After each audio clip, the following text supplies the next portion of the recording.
What is going on, friends? Sean Don coming back with a technical analysis. This is, I think, my second or third one this morning, so we're churning them out today.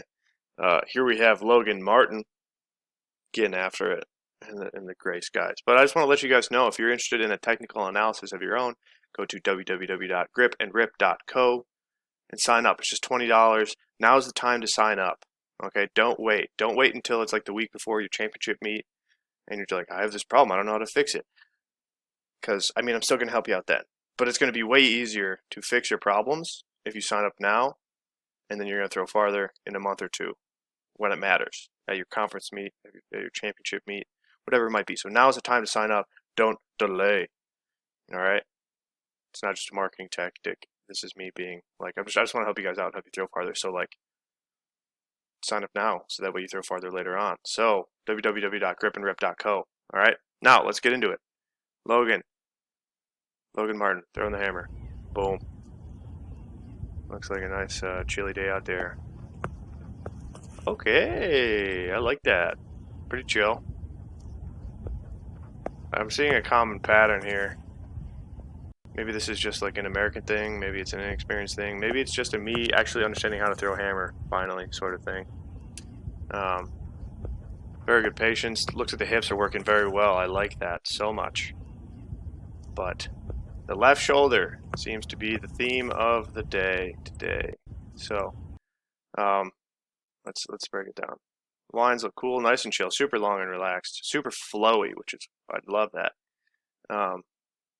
Turning back really well, hips shifting over, super chill and patient. But then, typical thing that I've seen a lot today is that you go through zero, left shoulder's a little bit high.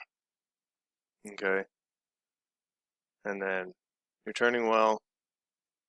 Your hips are a little bit back away from it, but then as hammer actually gets going left, once it passes through this kind of left side axis, you can see the right hip kind of chasing it out.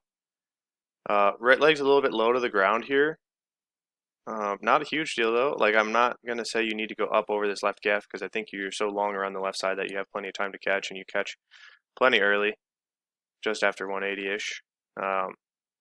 But I think this might affect what happens later on. Whereas if you got a little bit more hip flexion here, knee up, toe up over that left side, turns might be more efficient later on. Not saying that you need to catch earlier in this first turn, but I think just changing that movement to start will help groove in the pattern a little bit better later on in the throw. You catch pretty centered underneath, hips are underneath you. I should say you're over your base, if you will.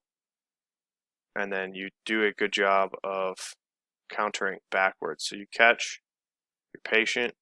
This left side sits back really nicely over this left heel. This is great stuff here. Okay. That's good. That's good. So, like I said, left shoulder is a little high in the entry. Now the left shoulder is a little bit lower. You have this good rotation going backwards in the left side, which is great. Right leg turning pretty well. I think you could keep this left side turning a little bit more to keep this right side turning a little bit more. And then keep the hammer lower around the left. So as you can see, it's like your hands go up high and the hammer gets above you. Try to stay on top of the hammer, meaning keep the left shoulder down, keep the hands. Now you have to like force the hammer down, but you don't want to lift up. All right, you want to feel what would be the hips working the hammer. You feel some core tension. And then you never really want this angle of the torso and the arms to get over 90 degrees. And like here, you're just playing with it, where it's just about 90 degrees, maybe a little bit over. So the way to change that is to get your hips up into it more. This angle is fine if your hips are up and more towards the hammer. And then you go around the left. Once again, kind of low right leg, not a huge deal. You catch. And then you can see the hammer's just a little bit high on you there.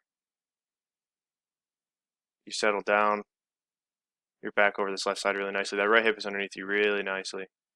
And then you can see that left shoulder. They're about even. They're about level. But I think, yeah. Put your foot down. You're turning.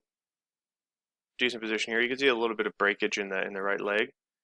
Not quite turning as much. Knees are turning tight, but the foot is a little bit behind. And that's maybe a sign of lack of patience. So you could be a little bit longer. Wait for the hammer to pass just a little bit more.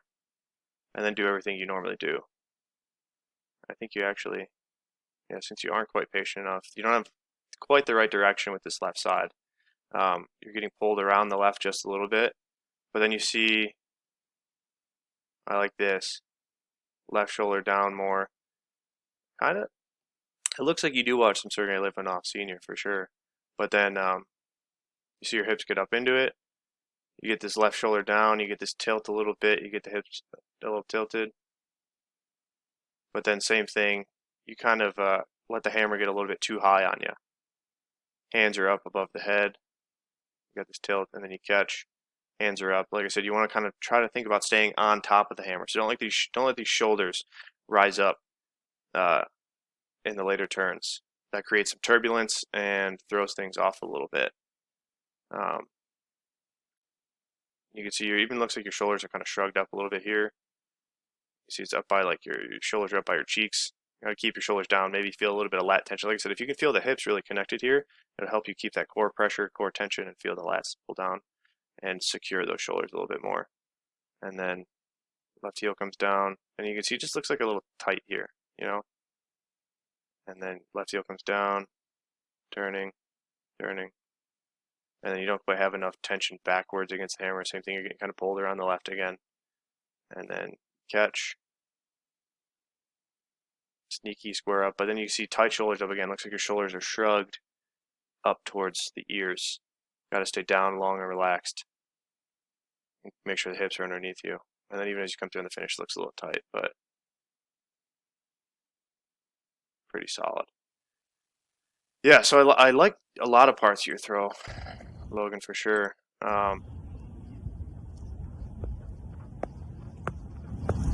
Yeah, I think if you just... it's so close. It's so close. I think you got to stay a little bit more centered. Have a little bit more weight back on that right leg towards the end of double support, but then also that partly comes back to just being more patient and, like I said, setting better direction with the rotation overall in the throw. It's like 1 and 2 are almost an entirely different throw from 3 and 4. We're like 1, 2, and then 3 and 4, you're like, all right, now I'm going to do this other thing to get it to go down the right path. Whereas if you just set up the right path from the start, it's going to be much more efficient, much easier. So, yeah, just run through it one more time. Like I said, left shoulder down a little bit more here, hips a little bit more into it, and then this is where this left shoulder can come back a little bit more. Like I said, I think you're setting up around that left side a little bit too much. You gotta stay centered. Like I said, you have the tendency you're kind of going down this way in the ring when you should be going straight down the ring. And then once you get through 2, instead of thinking about kind of like really working the hammer and cranking on it, just like let it go. Let the hammer go around, stay long and relaxed, keep the hands out away from the body, keep the ball out away from the body, and just let it turn you. Or like I said, like you can see it's like right here, you're like, all right, now I need to start turning differently to keep it working, you know. It's like you get this kind of side turn in the body, which isn't bad. It's just, I think you could set it up a little bit better from the start. So, yeah, man, if you have any questions, let me know. Open to have a conversation about this because it's pretty close. It's just like little refinements in the overall movement, in the rotation itself. I use that term as a what would the term, nebulous term, general term, whatever you want to call it. It's a bigger idea. Okay, so yeah, let me know if you have any questions about that. Let me know if this makes sense. If anybody else out there would like a technical analysis, go to www.gripandrip.co. Sign up. Like I said, now is the time to prepare for your bigger throws later in the season, especially as you're transitioning from weight to hammer. You got to iron out that technique. So go sign up. $20, don't wait, or $15 if you sign up for a subscription, and cancel it right away if you sign up. I really don't care. I just want to help you guys out. So thanks for watching. Until next time, Sean Don signing off.